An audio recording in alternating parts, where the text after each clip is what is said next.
முதலமைச்சர் விஜயை சந்தித்து பச்சை துண்டு அணிவித்து நன்றி தெரிவித்த பரந்தூர் பகுதி போராட்டக் குழுவினர் முதல்வரின் அறிவிப்பு மகிழ்ச்சி அளிப்பதாகவும் முதல்வர் மீது நாங்கள் வைத்த நம்பிக்கை பொய்த்து போகவில்லை என்றும் கருத்து.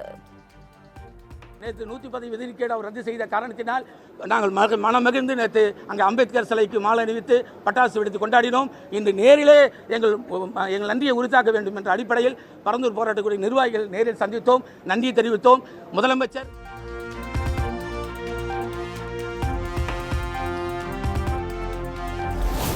கடந்த கால ஆட்சிகளில் பரந்தூர் விமான நிலையத்திற்காக நிலம் கையகப்படுத்துவதில் 90% பணிகள் நிறைவடைந்து விட்டதாக தங்கம் தென்னரசு பேரவையில் தகவல். 90% கையகப்படுத்தப்படவில்லை. இதுவரை 48% நிலம் மட்டுமே கையகப்படுத்தியதாக அமைச்சர் CTR நிர்மல்குமார் விளக்கம். இதுவரைக்கும் அதாவது 90% நேற்றே பேட்டியில் அண்ணன் தங்கம் தென்னரசு அவர் பலர் சொல்லியிருந்தாங்க. 90% நிலங்கள் கையகப்படுத்தணும், அப்படி கையகப்படுத்தப்படவில்லை. இதுவரைக்கும் 1802 ஏக்கர் மட்டும்தான் கையகப்படுத்தப்பட்டுள்ளது. அதாவது 48% மட்டும்தான் கையகப்படுத்தப்பட்டுள்ளது. மீதியெல்லாம் கையகப்படுத்தவில்லை.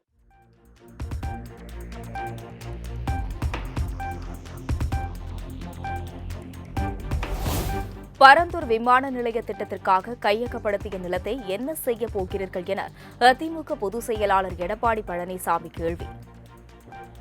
நிலம் கையகப்படுத்தப்பட்டதாக அதற்கு உண்டான இழப்பீட்டு தொகை விவசாயிடத்தை கொடுத்தாச்சு. இப்போ 1702 ஏக்கரை விவசாயிக்கு கொடுப்பீங்களா, இல்லது வேறு திட்டத்துக்கு பயன்படுத்துவீங்களா, இல்லது விவசாயத்திலிருந்து அந்த தொகையை பெறுவீங்களா என்ற விளக்கத்தை மாண்புமிகு எரிசக்தித்துறை அமைச்சர் விளக்க வேண்டும். கையகப்படுத்தப்பட்ட நிலத்தில் விவசாயிகளை பாதிக்காத வகையில் மாற்றுத் திட்டம் கொண்டுவரப்படும் என அமைச்சர் கீர்த்தனா பதில். ஆன்மீக உறுப்பினர் கேள்வி கேட்டிருந்தாரு. இந்த திட்டத்தை கைவிட்டுட்டீங்க, கையகப்படுத்திய நிலத்தை என்ன பண்ண போறீங்கன்னு. மாற்று தொழில் திட்டங்கள் மக்களை பாதிக்காதவாறு கையகப்படுத்தப்பட்ட நிலங்களில் செயல்படுத்தப்படும். இதன் மூலம் தொழில் வளர்ச்சி மற்றும் வேலை வாய்ப்பு, பொருளாதார வளர்ச்சி இப்பகுதியில் ஏற்படும்.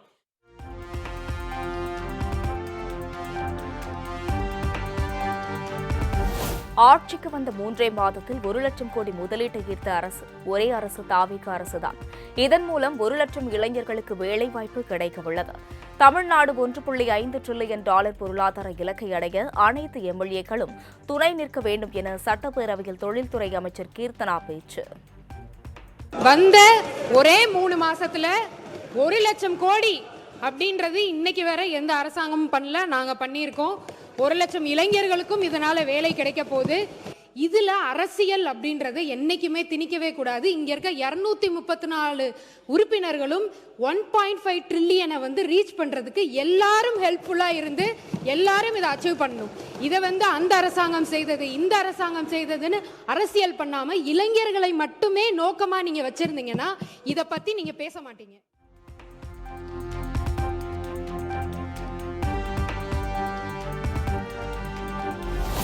பரந்தூர் விமான நிலையத்திற்காக அதிகமாக கவலைப்பட்டு கதறுபவர்கள் அனைவரும் G2 மாப்பிள்ளைக்காகவும் கருப்பு பணத்தை முதலீடு செய்தவர்களுக்காகவும் தான் என அமைச்சர் நிர்மல்குமார் பேச்சு. இதுல இப்ப அதிகமாக கவலைப்பட்டு இங்க கதறுபவர்கள் அனைவரும் பாத்தீங்கன்னா ஒன்னே G2 மாப்பிள்ளைக்காக இருக்கட்டும், இல்லைன்னா அதுல கருப்பு பணத்தை கொண்டு போய் முதலீடு செய்தவர்களாக இருக்கட்டும், வேற யாருக்காகவும் இருக்காது. கண்டிப்பாக விவசாயிகளை மட்டும்தான் கணக்கில் வைத்துக் கொண்டு இது செய்யப்பட்டிருக்கிறது, வேற யாருக்காகவும் இல்லை.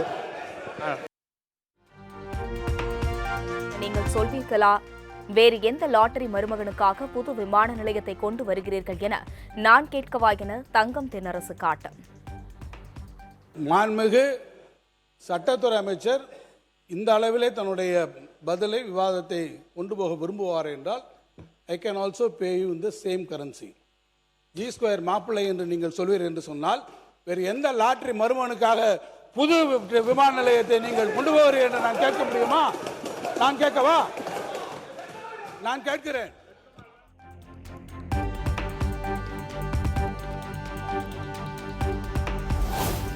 விமான நிலையம் அமைப்பதில் மத்திய அரசுக்கே உரிமை உண்டு, மாநில அரசுக்கு உரிமை இல்லை என சட்டப்பேரவையில் திமுக கொறடா ஏவா வேலு விளக்கம்.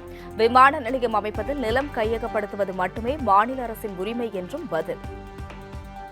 இந்த ஒன்றிய அரசாங்கம் இந்த விமான நிலையம் அமைப்பது, விமானத்தை ஓட்டுவது என்பது ஒன்றிய அரசாங்கத்துக்கு அதிகாரத்துக்கு உட்பட்டது, மாநில அரசாங்கத்திற்கு அல்ல.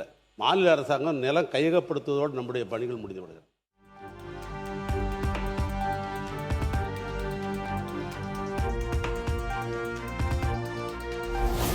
பரந்தூர் விமான நிலையம் அமைப்பதற்கான திட்ட அறிக்கை தயாராவதற்கு முன் ஒரு கட்சியை சார்ந்தவர்கள் அந்த நிலத்தை சுற்றி மிகப்பெரிய அளவில் சொத்துக்களை வாங்கி நில மோசடியில் ஈடுபட்டுள்ளார்கள்.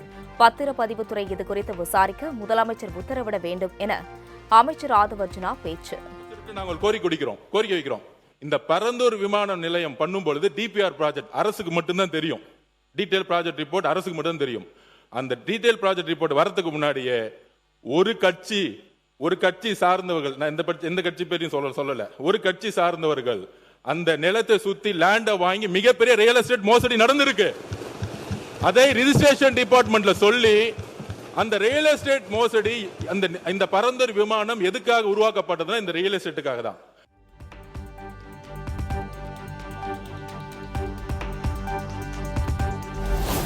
பரந்தூர் விமான நிலைய திட்டம் கைவிடப்பட்டதாக முதலமைச்சர் விஜய் அறிவிப்பிற்கு விடுதலை சிறுத்தைகள் கட்சி, இந்திய கம்யூனிஸ்ட் கட்சிகள் வரவேற்பு. பரந்தூர் விமான நிலைய திட்டம் கைவிடப்பட்டாலும் தமிழ்நாட்டிற்கு கூடுதல் விமான நிலையம் அவசியம் என்றும் பாமக கருத்து.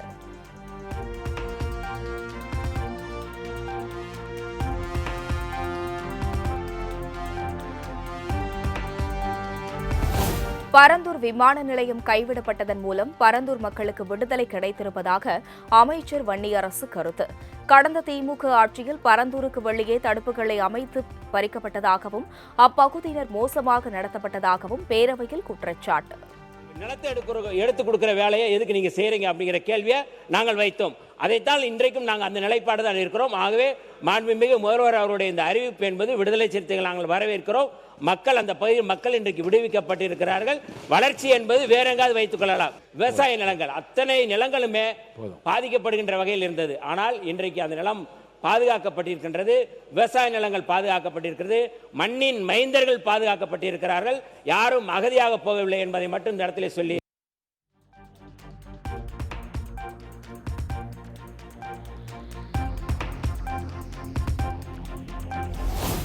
தமிழகத்தில் பல கட்டமைப்பை உருவாக்க வேண்டுமென்றால் தொழிற்சாலைகள் உருவாக்க வேண்டும். அரசியலால் தமிழ்நாட்டின் தொழில் வளர்ச்சிக்கு பாதிக்கப்படுவதாக அதிமுக எம்எல்ஏ சி.வி. சண்முகம் பேச்சு.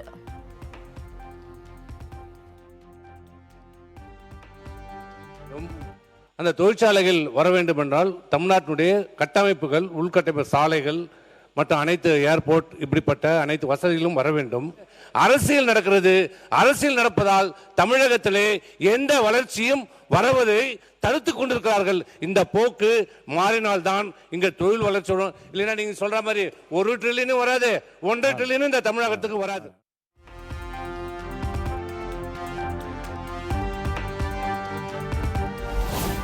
பழனி ஆயக்குடி அரசு மாணவியர் விடுதிக்கு புதிய கட்டடம் கட்டித்தர வேண்டும் என எம்எல்ஏ ரவி மனோகரன் கோரிக்கை. பழுதடைந்த கட்டிடத்தை இடித்துவிட்டு 50 மாணவிகள் தங்கும் வகையில் புதிய விடுதி கட்டிடம் கட்டித்தர நடவடிக்கை எடுக்கப்படும் என அமைச்சர் வன்னியரசு உறுதி.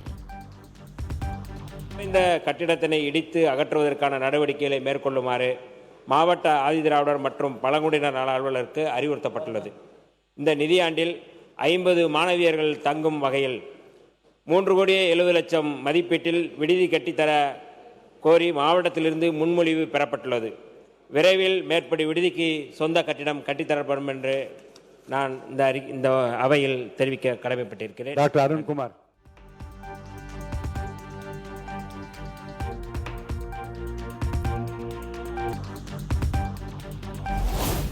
இரண்டாயிரத்து 10 பணியாற்றும் ஆசிரியர்களுக்கு டெட் தேர்வில் விலக்கு தேவை. டெட் கட்டாயம் என்ற உத்தரவால் 3.28 லட்சம் ஆசிரியர்கள் பாதிக்கப்பட்டுள்ளதாக அரசின் தனி தீர்மானம் கொண்டு வந்த பள்ளி கல்வித்துறை அமைச்சர் ராஜ்மோகன். தமிழ்நாட்டில் சுமார் 3,28,701 அரசு பள்ளி ஆசிரியர்கள் ஆசிரியர் தகுதி தேர்வில் தேர்ச்சி பெற்றால்தான் பதவி உயர்வினை பெற இயலும். மேலும் தேர்ச்சி பெறவில்லை எனில் பணியிழப்புக்கும் ஆளாக நேரிடும் என்ற நிலைக்கு தள்ளப்பட்டுள்ளனர். அன்றைய நடைமுறையில் இருந்த விதிமுறைகள் மற்றும் தகுதிகளின் அடிப்படையில் நியமிக்கப்பட்ட ஆசிரியர்களுக்கு அவர்களின் நீண்டகால பணி அனுபவம் மற்றும் பணி பாதுகாப்பை கருத்தில் கொண்டு ஆசிரியர் தகுதி தேர்வு டெட்டில் இருந்து முழுமையான மற்றும் நிரந்தர விலக்கு அளிப்பதற்கு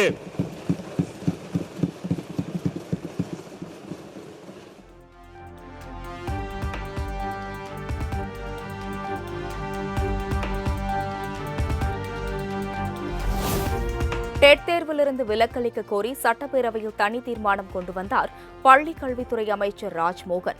இதற்கு பாமக, இந்திய கம்யூனிஸ்ட் கட்சி, திமுக, காங்கிரஸ், அதிமுக என அனைவரும் ஆதரவு தெரிவித்ததால் ஒருமனதாக தனி தீர்மானம் நிறைவேறியது. மாண்புமிகு பள்ளி கல்வி, தமிழ் வளர்ச்சி மற்றும் செய்தித்துறை அமைச்சரின் தீர்மானம் பேரவையின் முடிவுக்கு விடப்படுகிறது. ஏற்போர் ஆம் என்க, மறுப்போர் இல்லை என்க. மறுப்போரே இல்லை என்று கருதுகிறேன். மறுப்போரே இல்லை. தீர்மானம் ஒருமனதாக நிறைவேறியது.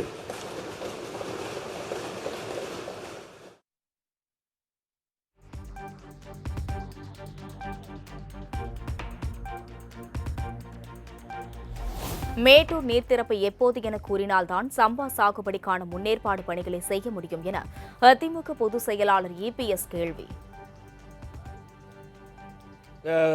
சம்பா சாகுபடிக்கு தண்ணீர் திறக்கப்படுமா? அது எப்பொழுது திறக்கப்படும்? அப்படி திறக்க இருந்தால் 15 நாளைக்கு முன்பாகவே அது அறிவிக்கப்பட்டிருந்தால் தான் இந்த நாற்றங்கால் விடுகின்ற பணி துவங்கப்படும். ஆகவே மாண்புமிகு நீர்வளத்துறை அமைச்சர் எப்பொழுது மேட்டூர் அணையிலிருந்து நம்ம டெல்டா மாவட்டத்திற்கு சம்பா சாகுபடி செய்ய தண்ணீர் திறக்கப்படும் என்பது தங்கள் வாயிலாக அறிவிக்கிறேன்.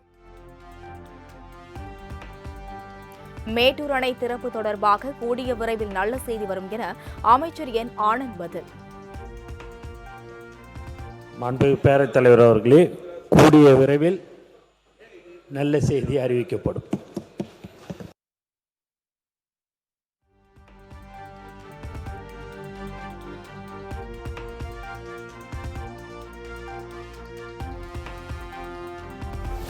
தமிழ்நாட்டில் ஹீமோபிலியா மரபணு கோளாறால் பாதிக்கப்பட்ட மருத்துவ நோயாளிகளுக்கு எமிஜிசிமாப் என்ற மருந்து விலையில்லாமல் வழங்க எம்எஸ் ரவி வலியுறுத்தல்.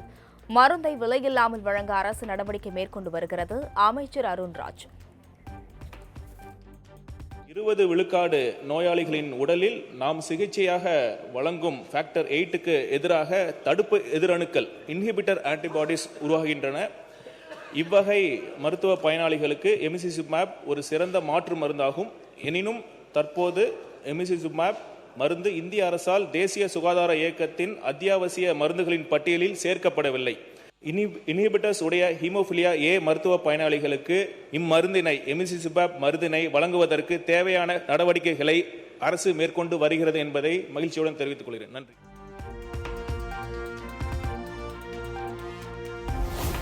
திமுக எம்எல்ஏ ஆஸ்டின் பல கட்சிகளில் இருந்தவர் என தளவாய் சுந்தரம் பேசியதற்கு திமுகவினர் எதிர்ப்பு தெரிவித்து கடும் அமளி.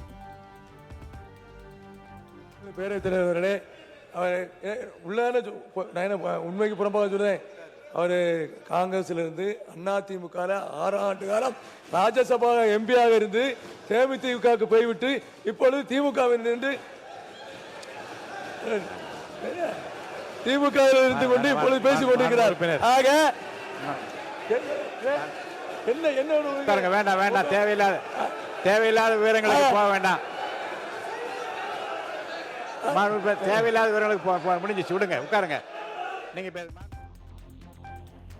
எம்எல்ஏ ஆஸ்டின் பேசியபோது அமைச்சர் பேசலாம், அவை முன்னவர் பேசலாம், தளவாய் சுந்தரம் ஏன் பேசுகிறார் என திமுக எம்எல்ஏ KN நேரு காட்டம். உறுப்பினர் பேசும்போது சம்பந்தப்பட்ட அமைச்சர்களோ அவை முன்னவரோ பேசலாம். இவருக்கு நீங்க தேவையில்லாம் ஒரே கிளாரிபிகேஷன் நினைச்சேன். இல்ல நான் வந்து அந்த கிளாரிபிகேஷன் பாயிண்ட் ஆஃப் ஆர்டர் நினைச்சேன். இது கிளாரிபிகேஷன் இல்ல, பாயிண்ட் ஆஃப் ஆர்டர் இல்ல. போதும். தளவாய் சுந்தரத்துக்கும் இதுக்கு என்ன பிரச்சனை? அவரை ஏன் கொடுக்குறீங்க? அப்ப எங்களுக்கு கொடுங்க, நாங்களும் பேசிக்குவோம்.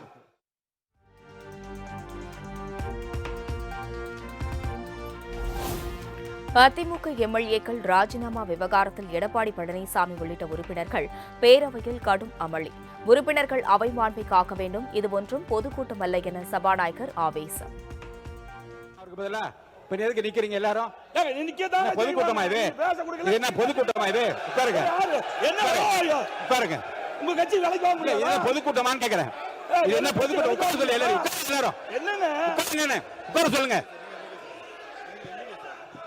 இருங்க இல்லங்க நீங்க உங்களை அனுமதிச்சு இல்லங்க, உங்களை பேசணும் அனுமதிச்சுட்டே இருக்கும்போது பின்னாடி நின்று குரல் கொடுத்து என்ன பொதுக்கூட்டமா நடத்துறோம்? இது அவை அந்த குழுவை மாண்பை காப்பாத்துங்க. எல்லாம் உட்காருங்க, எல்லாம் உட்காருங்க. நீங்க உட்காருங்க, எல்லாரும் உட்காருங்க. அவருக்கு பதிலா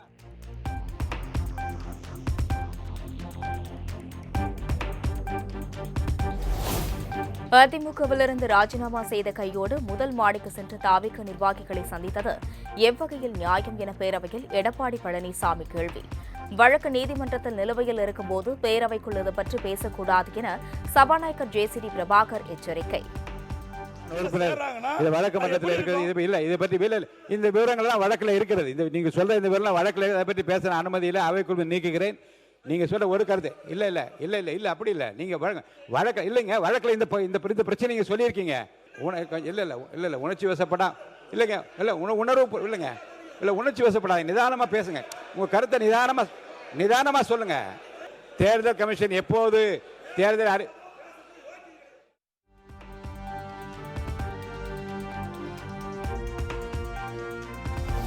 இஸ்லாமியர்கள் குறித்து திமுகவினர் சர்ச்சை கருத்து தெரிவித்ததாக தாவேக எம்எல்ஏ மதார் பதூருதீன் பேசியதற்கு திமுக எம்எல்ஏக்கள் கடும் எதிர்ப்பு. சட்டப்பேரவையில் இருக்கையிலிருந்து எழுந்து நின்று பூண்டி கலைவாணன், வசந்தம், கார்த்திகேயன் உள்ளிட்டோர் ஆவேசம்.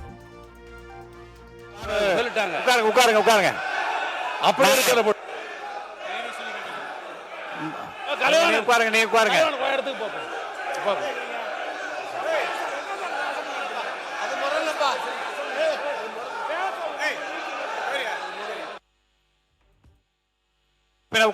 நீ உட்காருங்க, நான் பேசுறேன். உட்காருங்க, நான் பேசுறேன். உட்காருங்க, நான் பேசுறேன். உட்காருங்க, எனக்கு மான் ஒரு உட்காருங்க, நீங்க உட்காருங்க.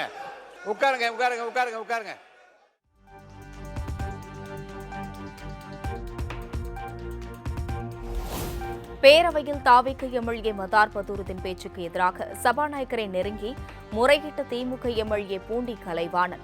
இஸ்லாமியர்கள் குறித்து திமுகவினர் பேசியதற்கு ஆதாரம் இருப்பதாக சபாநாயகரிடம் தகவல்களை அளித்த மதார் பதூருதீன்.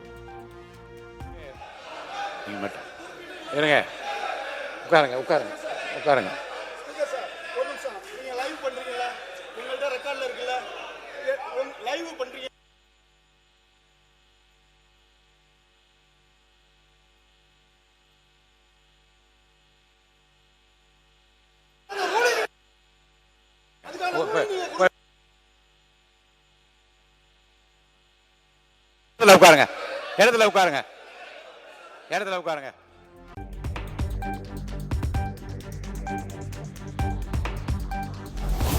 சட்டப்பேரவையில் இருக்கையிலிருந்து திமுக எம்எல்ஏக்கள் எழுந்து நின்று அடிக்க பாய்வதாக பள்ளிக் கல்வித்துறை அமைச்சர் ராஜ்மோகன் குற்றச்சாட்டு.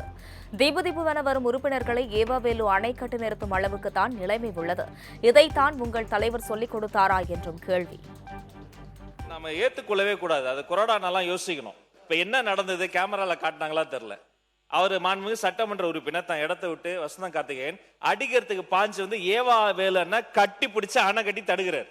மதிப்பிற்குரிய பூண்டி கலைவாணன் அண்ணன் அங்க இருந்து நடுகிறதுல வந்து அடிக்கிறதுக்கு வராரு. இந்த உருட்டல் மிரட்டல்களாம் பதிப்படக்கூடிய கட்சி தமிழக வெற்றி கழகம் அல்ல. இதை போன்ற நாகரிகமற்று உருட்டுறது மிரட்டுறதுனாலதான் தமிழக மக்கள் தகுந்த தீர்ப்பு கொடுத்து அங்க உட்கார வச்சிருக்கிறாங்க. தொடர்ந்து நான் பாத்துக்கிட்டே இருக்கிறேன். இந்த வேலை எங்ககிட்ட நடக்காது. ஒண்ணு,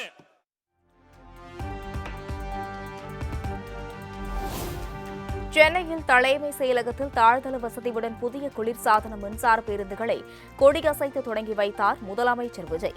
புதிய மின்சார பேருந்தில் ஏறி ஆய்வு செய்த முதலமைச்சர் விஜய்.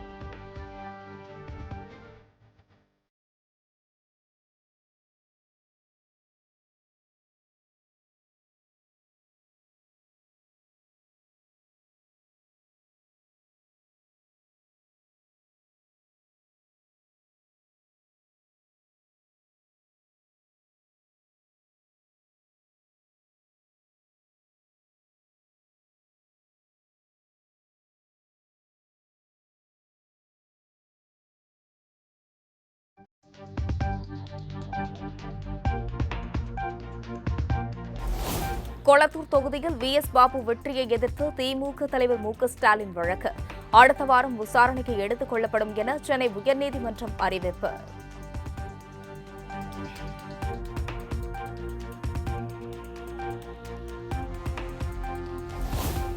தனக்கு எதிரான தேர்தல் வழக்கை நிராகரிக்க கோரியது தொடர்பாக முதலமைச்சர் விஜய் மற்றும் அமைச்சர் ஆதவ் அர்ஜுனா தரப்பிற்கு சென்னை உயர்நீதிமன்றம் எச்சரிக்கை.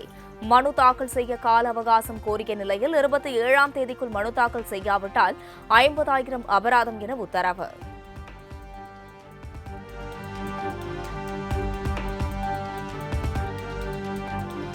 காவிரியிலிருந்து தமிழ்நாட்டிற்கு 9,000 கனஅடி நீர் திறக்குமாறு கர்நாடக அரசுக்கு காவிரி மேலாண்மை ஆணையம் உத்தரவு. காவிரி நீர் ஒழுங்காற்றுக்குழு பரிந்துரையை ஏற்று அடுத்த 15 நாட்களுக்கு தண்ணீர் திறந்து விடுமாறு ஆணை.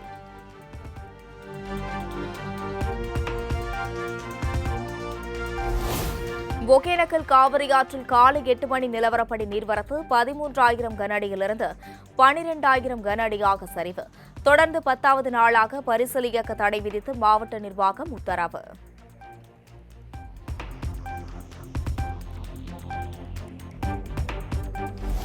தமிழகத்தின் முன்னாள் எதிர்க்கட்சித் தலைவர் விஜயகாந்த் மனிதநேயம், துணிச்சல், தன்னலமற்ற சேவையின் அடையாளம்.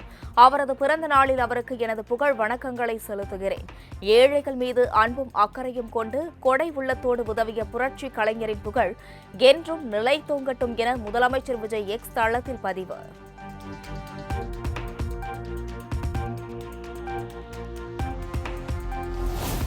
மறைந்த கேப்டன் விஜயகாந்த் பிறந்த நாளை முன்னிட்டு கோயம்பேடு அலுவலகத்தில் இரத்த தான முகாமை தொடங்கி வைத்த விஜயகாந்தின் மகனும் நடிகருமான சண்முக பாண்டியன் தந்தையின் நினைவிடத்தில் கண்ணீர் விட்டு அஞ்சலி.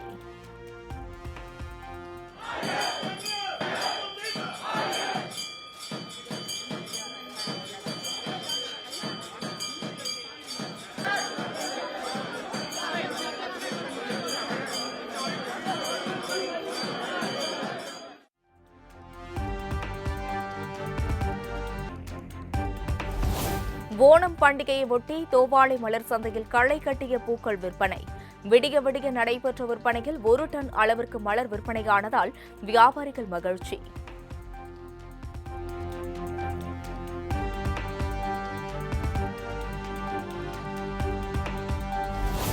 மிலாடி நபியை முன்னிட்டு புதுச்சேரி ஜிப்மர் மருத்துவமனைக்கு நாளை விடுமுறை. புறநோயாளிகள் சிகிச்சை பிரிவு இயங்காது, அவசர சிகிச்சை பிரிவு வழக்கம் போல் இயங்கும் என அறிவிப்பு.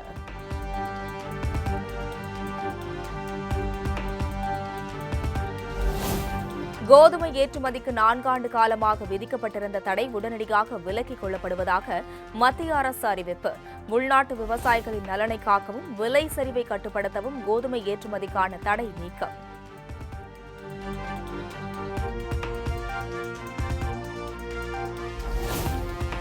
EPFO 3.0வின் ஒரு பகுதியாக முறைசாரா துறையில் உள்ள கட்டுமான தொழிலாளர்களுக்கு சமூக பாதுகாப்பு அளிக்கும் வகையில் ஓய்வூதியம் வழங்குவது குறித்து பரிசீலனை. கட்டுமான தொழிலாளர்கள் நலவரி மூலம் திரட்டப்பட்ட உபரி நிதியை இத்திட்டத்திற்கு பயன்படுத்தவும் ESI மருத்துவ காப்பீட்டு வசதிகளை வழங்குவது குறித்தும் ஆலோசிக்கப்பட்டு வருவதாக தகவல்.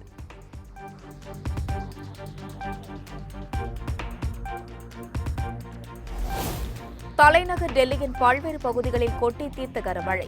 சாலைகளில் மழைநீர் குளம் போல் தேங்கியதால் வாகனங்களை இயக்க முடியாமல் வாகன ஓட்டிகள் அவதி.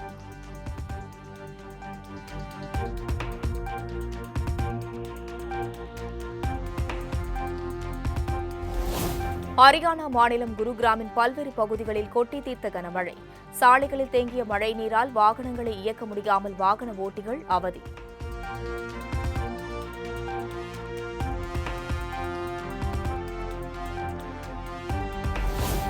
ஹரியானா மாநிலம் குருகிராமில் பெய்த கனமழையால் சாலைகளை சூழ்ந்த மழைநீரில் வாகனங்கள் மூழ்கிய பள்ளி பேருந்துக்குள்ளிருந்து மாணவர்கள் பத்திரமாக மீட்பு.